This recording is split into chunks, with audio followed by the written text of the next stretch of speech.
Il y a la météo des villes et la météo des champs. Il fait plus chaud à Bruxelles qu'en périphérie, la nuit surtout. On a le stockage de la chaleur en fait, qui se passe durant la journée.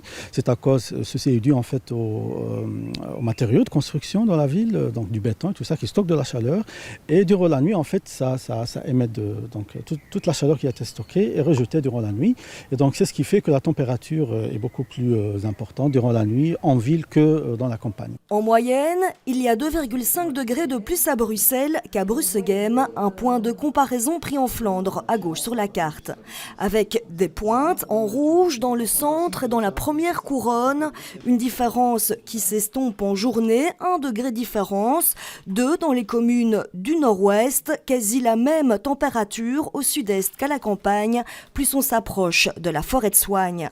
Des évidences, mais c'est la première fois qu'une étude établit ces données sur une période de 30 ans, l'été, à 1 kilomètre près. Pour l'instant, tous les modèles qui sont utilisés par le GIEC, qui font de la projection climatique, pour eux, donc, ils utilisent une résolution spatiale qui est trop grande, de 50 km de résolution. Et donc pour eux, ils ne voient pas la différence entre une ville et une campagne.